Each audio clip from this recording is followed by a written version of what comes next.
24 घंटे में ये मैटर बहुत आगे जाएगा और कतर को अगर भारत ने नाक ना लड़वाया तो मैं तो मेरा नाम बदलने को तैयार हूँ। कतर की कैद में मौजूद 8 भारतीयों की जिंदगी बचाने के लिए भारत से लेकर कतर तक सरकार कानूनी और कूटनीतिक कोशिशों में लगी हुई है। इस बीच भारत से 2900 किलोमीटर दूर से एक राहत भरी खबर अगर हम इस्लामिक कंट्रीज की बात करें, कतर ने जब से जो है इंडिया के 7 नेवी ऑफिसर्स को जो है फांसी का हुक्म दिया है, उस तरह भी जो है इंडिया ने मेडिसिन की सप्लाई बंद कर दी और कतर भी जो है मेडिसिन की सप्लाई ना होने की वजह से बहुत ज्यादा परेशानी में मुब्तला है। गवर्नमेंट ने जो 8 लोगों को, जो कि आपके नेवी के ऑफिसर्स थे, यानी कि फॉर्मर ऑफिसर्स थे या रिटायर्ड ऑफिसर समझ लीजिए, तो उनको जो सजा सुनाई गई है, अब उस पे तो लोग बात कर ही रहे, लेकिन सर 1 साल से वो लोग अरेस्ट हुए थे। आखिर इंडियन गवर्नमेंट ने उनको छुड़वाने की, उनको निकालने की कोशिश की। ये जो सरकार है भारत में नरेंद्र दामोदर दास मोदी जी की, कतर को भी पाकिस्तान, कनाडा और हमास की तरह नाक रगड़वा के ही रहा जाए। जिस फैसले का इंतजार पूरे देश को है, उसके लिए पहला कदम बढ़ा दिया गया है। सूत्रों के मुताबिक कतर में 8 भारतीयों को फांसी की सजा के खिलाफ अपील दायर कर दी गई है। कतर की अपीली अदालत में फैसले के खिलाफ याचिका दायर की गई है, जिस पर अब 23 नवंबर को सुनवाई। जब से इंडिया के नेवी को जो है वहाँ के 8 नेवी अफसरान थे के साथ उनको जो है ना फांसी का हुक्म दिया, तो इंडिया ने वहाँ पर भी मेडिसिन सप्लाई बंद कर दी। जब हमने कश्मीर का यहाँ पर इशू उठाया, इंडिया ने यहाँ पर भी सप्लाई बंद कर दी। तो एक सेंटिमेंट को हर्ट किया, क्या क्या नहीं बोला है जाकिर नायक ने हिंदूज के गॉड के बारे में, उनके बिलीफ सिस्टम के बारे में। तो आपका जो अरबिक लैंड तो अरबिक लैंड है और भारत में कश्मीर जो है वो मुसलमानों का हो गया, क्योंकि यहाँ पे आके कुछ दिन पहले मुसलमानों ने जीत लिया था कोई टेरिटरी। फिर यही फॉर्मूला है तो फिर इजराइल भी जीत लिया था, इजराइल ने भी पैलेस्टाइन को। कतर ने 8 एक्स इंडियन ऑफिशियल नेवी को सजाए मौत की सजा सुना दी है। जय हिंद दोस्तों, कतर से एक बड़ी खबर निकल के सामने आ रही है। कतर के जो प्रेसिडेंट है, जो उनके मुख्य शेख है, शेख हमाद, उनसे प्रधानमंत्री नरेंद्र मोदी जी की बातचीत हो सकती है अगर कतर के हायर अदालत में भारतीय 8 पूर्व नेवी ऑफिसर्स को रिहाई नहीं मिलती है। यानी अगर कोर्ट के सभी डिसीजन में फांसी की सज़ा नहीं रुकती है तो इन द एंड प्रधानमंत्री नरेंद्र मोदी जी शेख हमाद से बात कर सकते हैं, जो कतर के आप लोग कह लो सर्वे सर्वा है, तो उनसे प्रधानमंत्री मोदी जी बात कर सकते हैं। ऐसी एक खबर जी न्यूज़ पे, एबीपी न्यूज़ पे और इंडियन मीडिया में ट्रेंड कर रही है।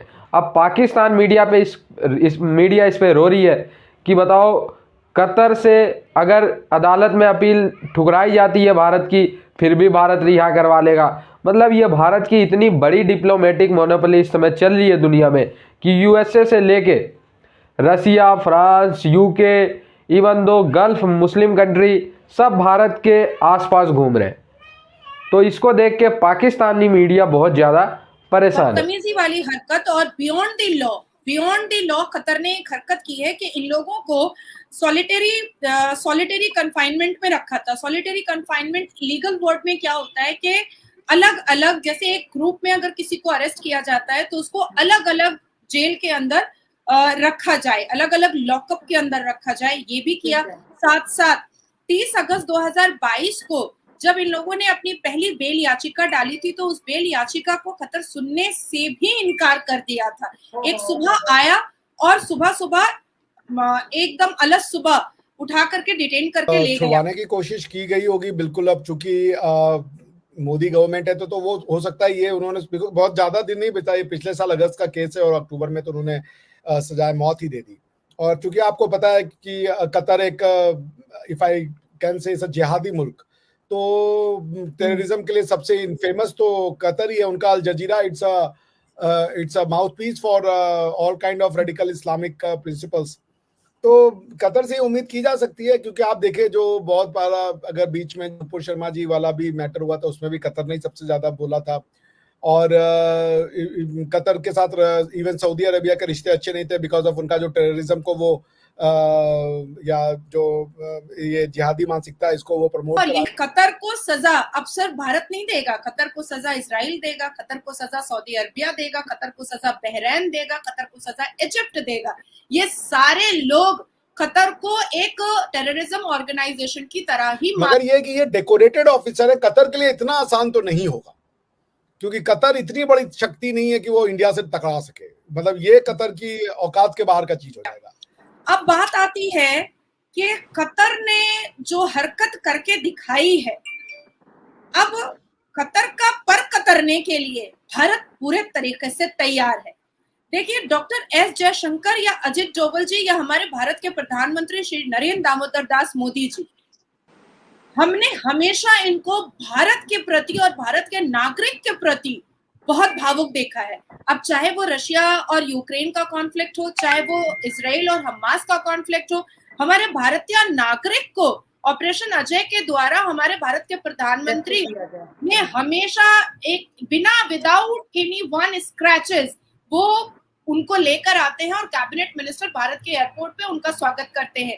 तो जो इमोशनल अटैचमेंट हमारे भारत के प्रधानमंत्री को भारतीय नागरिकों से है, अगर कतर इसको करता है तो कॉन्सिक्वेंसेस तो इसके आएंगे, ये तो नहीं होगा, क्योंकि इंडिया को अगर अपनी असर्शन, अपनी प्राउएस, अपनी माइट को अगर दिखाना है तो ये राइट टाइम है। हम इसमें कोई इलेजिटिमेट तरीका नहीं अपनाएंगे। आप आईसीजे में जाइए, आप डिप्लोमेसी यूज कीजिए, मगर कतर ने ये बहुत बड़ा ताल ठोक दिया है, क्योंकि आप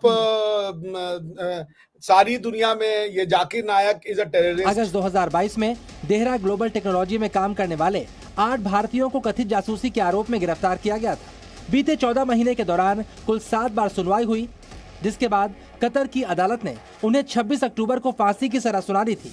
इस दौरान उनका केस कतर की लॉ फर्म माजिद अल हजरी संभाल रही थी, लेकिन वो भारतीयों को सजा से बचाने में नाकाम। तो दोस्तों, आप लोग को पता होगा कि भारत की एक सिंपल सी रणनीति है। भारत पहले अपने जो भी भारत के खिलाफ जाता है उसको प्यार से समझाने की कोशिश करता है कि भाई बात मान जाओ, ठीक है, हमारी आपसे पर्सनल कोई दुश्मनी नहीं है, अगर साथ मिलके चलेंगे तो आगे बढ़ेंगे, ये कहना होता है भारत का। लेकिन दोस्तों, जब कोई देश नहीं मानता है तो आप लोगों को पता ही है, बगल में पड़ोसी देश पाकिस्तान, तो भिखारी भी नहीं रह गए ये लोग, कटोरा तक इनके हाथ में नहीं है, तिल तिल के मर रहे हैं ये लोग। दुनिया में ग्लोबली आइसोलेट कर दिया भारत ने पाकिस्तान को। कुछ तो ये अपने हरकतों की वजह से हो गए और कुछ ये भारत से दुश्मनी की वजह से हो गए। पाकिस्तान का हाल आप सबने देखा, देख ही रहे। दूसरी तरफ चाइना का हाल भी मैं आप लोगों को ब्रीफ दे देता हूँ कि चाइना की इकोनॉमी इस समय ऐतिहासिक मंदी से गुजर रही है, ऐतिहासिक मंदी से गुजर रही है। ये हालत हो गई चाइना की कि बड़े बड़े देश अब चाइना का बायकॉट करने पे आ गए। सबसे पहले बायकॉट की मुहिम किसने चलाई? भारत ने चलाई। चाइनीज़ प्रोडक्ट भारत ने बायकॉट किए, चाइना का बहुत बड़ा नुकसान हुआ। टिकटॉक वगैरह जो आप लोगों ने बैन हुआ, पता ही होगा आप लोगों को। इसके बाद फिर पूरा एक बहुत बड़ा देशों का समूह ही चाइना के पीछे पड़ गया, जो चाइना के बायकॉट करने पे लगा हुआ है। चाइना इकोनॉमी इसीलिए ऐतिहासिक मंदी से गुजर रहा है।